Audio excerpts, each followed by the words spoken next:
नमस्कार विद्यार्थियों। आज हम बात करेंगे मौलिक अधिकार के बारे में कि आखिर मौलिक अधिकार क्या होता है और मौलिक अधिकार भारतीय नागरिकों को कितने प्रकार के प्राप्त हैं, जिसे इंग्लिश में फंडामेंटल राइट बोलते हैं। इसे आसान शब्दों में हम जानेंगे, तो आइए बिना देरी किए चलिए शुरू करते हैं। मौलिक अधिकार कितने होते हैं? सबसे पहले तो हम ये जान लें कि भारतीय संविधान में मौलिक अधिकार कुल 7 थे, लेकिन 44वें संविधान संशोधन द्वारा एक संपत्ति का अधिकार इसमें हटा दिया गया, जिसके बाद से 6 मौलिक अधिकार बच गए। दूसरा, भारत के संविधान में सभी नागरिकों को एक समान अधिकार दिए गए हैं, चाहे वो किसी भी धर्म से हो, वर्ग से हो, जाति से हो, सभी को एक प्रकार के अधिकार, मौलिक अधिकार दिया गया है। तीसरा क्या है? जिसमें किसी भी नागरिक के साथ जाति, धर्म, लिंग आदि के आधार पर उनसे किसी भी प्रकार से भेदभाव नहीं किया जाएगा। ये मौलिक अधिकार हैं। अब आगे चलते हैं। तो अभी तक हमने जाना कि भारतीय संविधान में 6 मौलिक अधिकार हैं। वह 6 मौलिक अधिकार कौन कौन है, यह भी हम जान लेते हैं। तो पहला जो अधिकार है समानता का अधिकार है, जो अनुच्छेद 14 से लेकर के 18 तक में दिया गया है। दूसरा जो अधिकार है स्वतंत्रता का अधिकार है, जो अनुच्छेद 19 से 22 तक में दिया गया है। तीसरा जो अधिकार है शोषण के विरुद्ध अधिकार है, जो अनुच्छेद 23 से 24 तक में दिया गया है।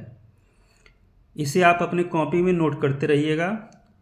चौथा जो अधिकार आता है धार्मिक स्वतंत्रता का अधिकार, जो अनुच्छेद 25 से 28 में दिया गया है।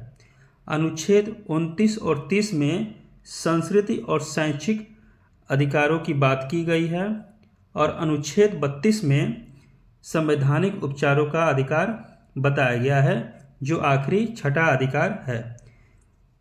अभी मैंने आपको बताया कि अनुच्छेद 31 को संपत्ति के अधिकार को 44वें संविधान संशोधन द्वारा इसे संपत्ति का अधिकार को हटा दिया गया है, जिसके बाद से 6 अधिकार बच गए हैं।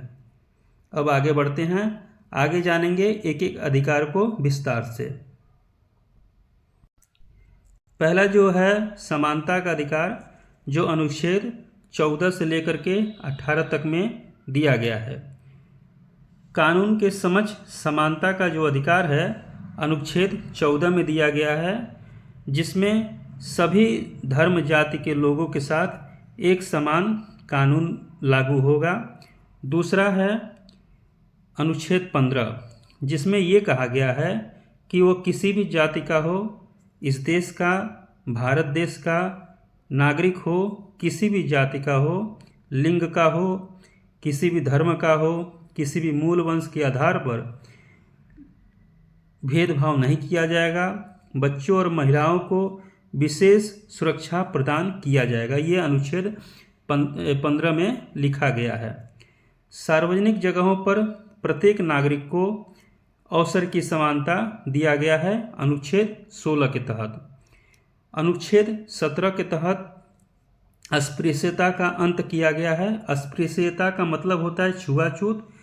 छुआछूत समाज में किसी प्रकार का नहीं होगा, ये अनुच्छेद 17 बोलता है।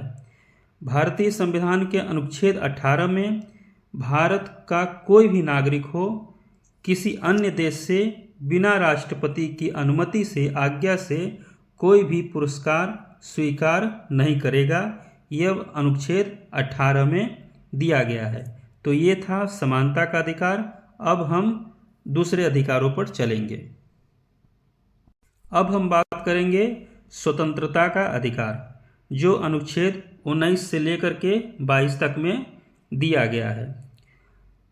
पहला जो है अनुच्छेद 19। अनुच्छेद 19 यह कहता है कि भारत के प्रत्येक नागरिक को बोलने की स्वतंत्रता यानी अभिव्यक्ति की आज़ादी, संघ यूनियन बनाने की आज़ादी, कहीं पर आने जाने की आज़ादी है, निवास करने की स्वतंत्रता, किसी भी प्रकार का जीविका उपार्जन करने की स्वतंत्रता, व्यापार बिजनेस करने की आज़ादी होने का उन्हें अधिकार प्राप्त होगा। ये अनुच्छेद 19 कहता है। अनुच्छेद 20 क्या कहता है कि अपराधों के लिए किसी भी नागरिक को जज के सामने अपनी दोष को सिद्ध करने का अधिकार प्राप्त होगा। ये अनुच्छेद 20 कहता है। अनुच्छेद 21 क्या कहता है? हर व्यक्ति को, हर नागरिक को प्राणदैहिक स्वतंत्रता प्राप्त होगी, प्राणदैहिक आज़ादी प्राप्त होगी। ये अनुच्छेद 21 कहता है। अनुच्छेद 22 ये बोलता है कि भारत के सभी नागरिकों को शिक्षा का अधिकार उसे प्राप्त होगा। ठीक है, आई होप कि आपको समझ में आ रहा होगा। इसे आप अपनी कॉपी में नोट कर लीजिएगा। आगे बढ़ते हैं। अब बात करेंगे शोषण के विरुद्ध अधिकार, जो अनुच्छेद 23 से लेकर के 24 तक में दिया गया है। शोषण के विरुद्ध अधिकार के बारे में, मानव तस्करी और बाल श्रम पर रोक लगेगा। कारखानों आदि में 14 वर्ष तक बालकों को काम करने पर रोक लगेगा। ये अनुच्छेद 23 बोलता है। कौन सा अनुच्छेद कहता है? अनुच्छेद 23 बोलता है। इसे आप नोट करते रहिएगा। अनुच्छेद 24 क्या कहता है कि किसी भी प्रकार का किसी भी नागरिक के साथ शारीरिक और मानसिक शोषण नहीं होना चाहिए। ये अनुच्छेद 24 कहता है। अब बात करेंगे धर्म की स्वतंत्रता। धर्म की स्वतंत्रता का अधिकार जो है 25 से 28 तक में दिया गया है। अनुच्छेद 25 कहता है कि सभी धर्म के लोगों को, चाहे वह हिंदू हो, मुसलमान हो, सिख, ईसाई, किसी भी धर्म के लोग हों, उनको अपनी धर्म के प्रचार प्रसार करने की स्वतंत्रता दी गई है अनुच्छेद 25 के तहत। विशेष सिख जो यानी जो पंजाबी होते हैं, उनको कृपाण रखने की स्वतंत्रता है। कृपाण का मतलब होता है तलवार। उनको अपने साथ तलवार रखने की स्वतंत्रता दी गई है, ये अनुच्छेद 25 के तहत। अनुच्छेद 26 के तहत धार्मिक कार्यों का आयोजन कोई भी धर्म के लोग कर सकते हैं। अनुच्छेद 27 के तहत धार्मिक स्थानों की स्थापना कर सकते हैं, उसकी देखरेख कर सकते हैं, उसके रखरखाव कर सकते हैं। अनुच्छेद 28 क्या कहता है कि कुछ शिक्षण संस्थानों में धार्मिक शिक्षा और धार्मिक उपासना में उपस्थित होने के बारे में इसकी स्वतंत्रता होगी। ये अनुच्छेद 28 कहता है। आई होप कि आपको ये बात समझ में आ रही होगी। इसे आप अपने कॉपी में नोट करते चलिएगा।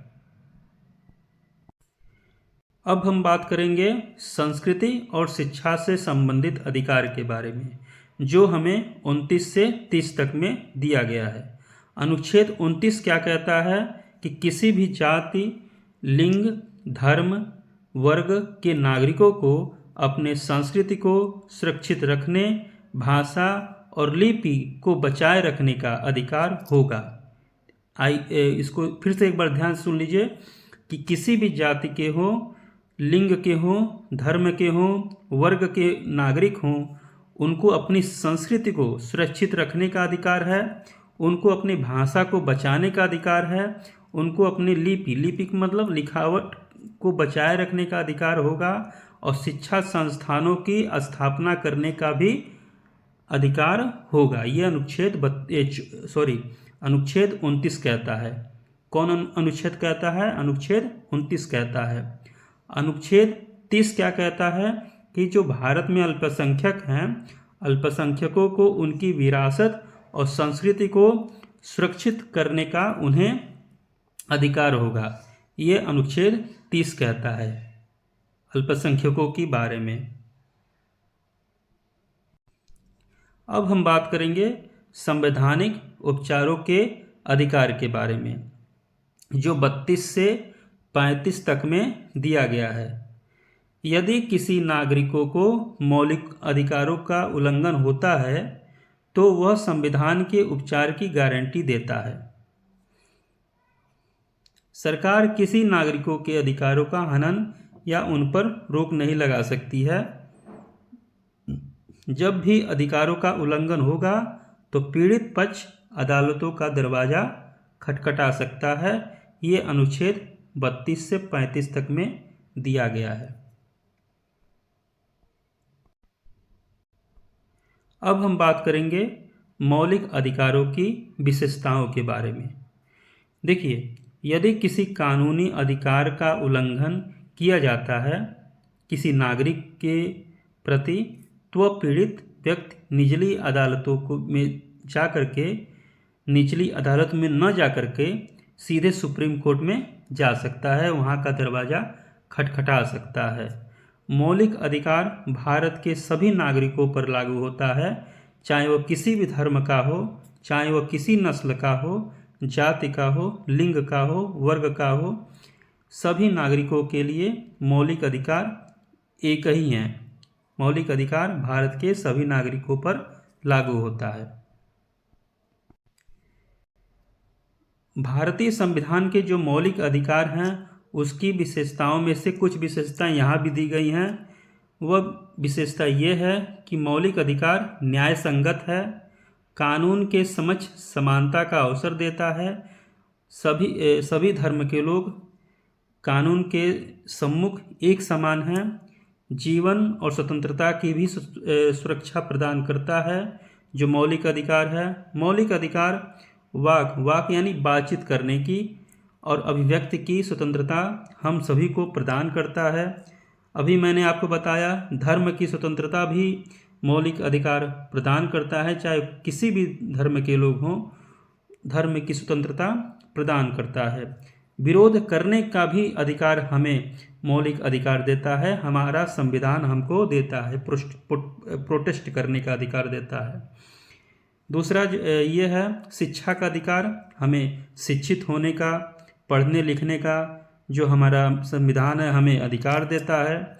निजता, गोपनीयता, गरिमा बनाए रखने का ये हमें हमारा संविधान अधिकार देता है। मौलिक अधिकार हमें संपत्ति का अधिकार देता है, अवसर की समानता का अधिकार देता है, अल्पसंख्यकों जो माइनॉरिटी है, जो अल्पसंख्यक हैं उनको सुरक्षा प्रदान करता है, बाल श्रम पर रोक लगाता है, महिलाओं और बच्चों की सुरक्षा प्रदान करता है, सूचना का अधिकार हम सभी को देता है। आपातकाल के दौरान मौलिक अधिकारों से किसी भी प्रकार से छेड़छाड़ न हो इसकी हमें गारंटी देता है। ये मौलिक अधिकारों की विशेषता।